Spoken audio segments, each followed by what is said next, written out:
Selamat siang teman-teman dan Pak Boy Sukadana. Di sini saya akan menjawab pertanyaan nomor 2.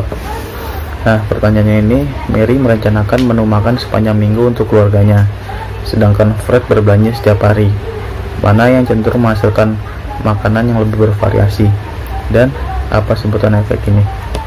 Jadi jawabannya ini disebut bracketing effect. Nah, bracketing effect ini memungkinkan makanan yang dipilih oleh Mary akan memiliki banyak variasi. Kenapa? Karena pilihan makanan yang dimasak oleh Mary untuk keluarganya pasti lebih beragam dan lebih bervariasi menunya selama seminggu dibanding Fred. Nah, bracketing sendiri berarti suatu hal di mana kita mengesampingkan pilihan pribadi dan lebih memilih sesuatu yang lebih bervariasi. Di buku varian ini dituliskan bahwa bracketing terjadi ketika kita dihadapkan dengan harus membuat pilihan secara sekaligus atau dengan segera atau secara langsung. Nah, orang-orang lebih memilih suatu pilihan yang memiliki banyak ragam dan bervariasi. Jadi orang-orang saat dihadapkan dengan pilihan secara langsung, mereka akan lebih memilih sesuatu yang lebih bervariasi dan lebih beragam. Nah, namun ketika tiba saatnya untuk benar-benar memilih, kita masing-masing pasti memilih sesuatu yang paling nyaman bagi kita masing-masing. Sekian yang bisa saya sampaikan. Selamat pagi para dosen mikroekonomi dan teman-teman sekalian. Hari ini saya Komang Redan Maya dengan NIM akhir 146 akan menjelaskan soal nomor 3 dari buku mikroekonomi R varian chapter 31. Soal nomor 3 pada halaman 625 berbunyi sebagai berikut. Anda adalah direktur perusahaan menengah sumber daya manusia dan mencoba untuk memutuskan berapa banyak reksadana yang ditawarkan dalam program pensiun karyawan Anda. Akankah lebih baik menawarkan 10 pilihan atau 50 pilihan? Dan jawabannya itu yang seperti yang sudah terdapat pada buku R varian halaman 414 berbunyi seperti ini. Dari sudut pandang teori konsumen klasik, lebih banyak pilihan lebih baik. Tetapi tentu saja, mungkin bahwa pilihan yang banyak bisa membingungkan karyawan. Jadi itu mungkin pilihan yang lebih aman jika Anda memutuskan untuk menawarkan 50 reksadana. Itu akan menjadi ide yang baik untuk mengelompokkannya ke dalam sejumlah kecil kategori.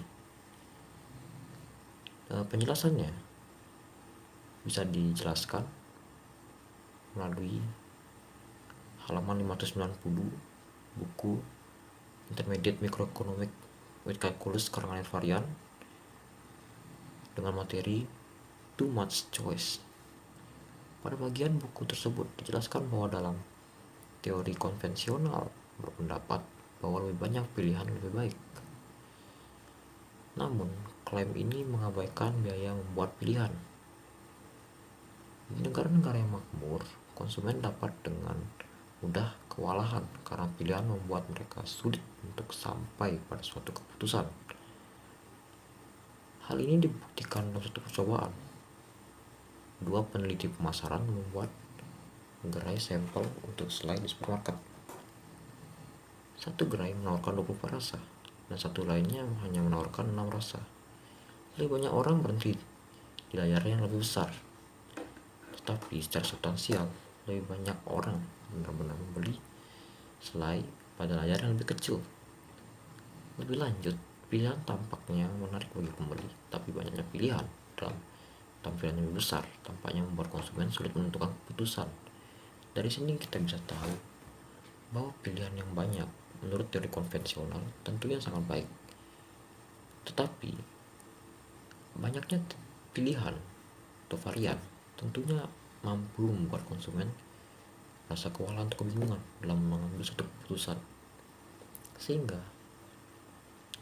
ada baiknya bila varian yang besar ini dikategorikan menjadi beberapa kelompok kecil, sehingga akan mudah mengelompokkannya dan mampu lebih memperkecil jumlah varian yang ada, sehingga konsumen akan mudah memilih dari masing-masing kategori tersebut apa pilihan yang akan mereka ambil sesuai dengan selera mereka.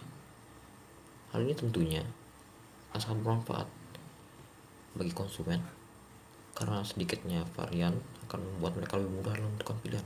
Selain itu bagi pengelola juga tentunya akan mudah dalam melakukan atau memberikan pilihan kepada konsumen karena sedikitnya varian.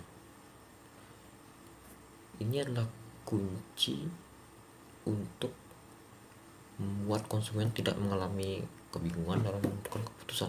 Hal itu juga berlaku pada soal nomor 3, sehingga 50 reksadana yang ditawarkan kepada karyawan pensiun karyawan itu akan lebih mudah bagi para pensiunan karyawan untuk mengambil keputusan bila 50 reksadana tersebut dikategorikan oleh pengelola menjadi beberapa kategori yang lebih kecil.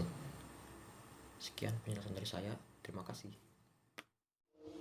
Baik, saya akan melanjutkan soal nomor 4. Pertanyaannya adalah berapa probabilitas koin yang adil akan muncul 3 kali berturut-turut ketika dilemparkan. Karena pada koin hanya terdapat 2 sisi, yaitu kepala dan ekor, maka setiap 1 kali kesempatan peluang dilempar munculnya kepala atau ekor adalah setengah. Jadi peluang munculnya 3 kepala berturut-turut jika koin dilemparkan sebanyak 3 kali adalah setengah pangkat 3, yaitu 0,125 atau 12,5%. Selanjutnya, karena koin hanya memiliki 2 sisi, maka peluang munculnya ekor 3 kali berturut-turut adalah 12,5%. Jadi peluang munculnya kepala atau ekor 3 kali berturut-turut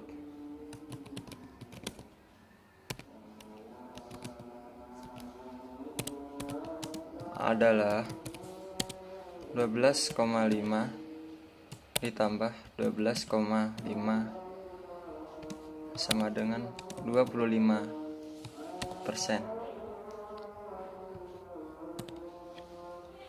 Jadi hasil yang didapatkan jika koin dilempar 3 kali dan muncul kepala atau ekor sebanyak 3 kali berturut-turut adalah 25%. Perkenalkan, nama saya Aldi Fahri Bayhaqi dengan NIM 1997511142. Jadi di sini saya akan menjelaskan tentang pertanyaan soal nomor 5. John memutuskan bahwa ia akan menghemat $5 minggu ini dan $10 minggu depan. Tapi ketika minggu depan tiba, ia memutuskan untuk menghemat hanya $8. Apa istilah yang digunakan untuk menggambarkan perilaku tidak konsisten semacam ini? Istilah tersebut disebut time inconsistency. Dalam ilmu ekonomi, ketidakkonsistenan waktu adalah masalah yang muncul ketika pembuat keputusan atau pembuat kebijakan lebih memilih satu kebijakan di awal, tetapi kemudian memberlakukan yang berbeda. Memutuskan di antara berbagai kebijakan alternatif di berbagai titik waktu dapat bervariasi tergantung pada anomali utilitas yang diharapkan, sehingga orang terkadang membuat keputusan yang tidak konsisten. Dalam konteks ekonomi perilaku, inkonsistensi waktu terkait dengan bagaimana masing-masing diri yang berbeda dari pembuat keputusan dapat memiliki preferensi yang berbeda juga atas pilihan saat ini dan masa depan. Dalam contoh kasus di soal, ketika preferensi $8 per minggu di minggu berikutnya adalah guna mengambil manfaat masa kini, dibandingkan dengan preferensi $10 di minggu berikutnya guna mengambil manfaat masa depan. Jadi istilah inkonsistensi waktu lebih dekat berafiliasi dengan ekonomi perilaku. Terima kasih, sekian dari saya.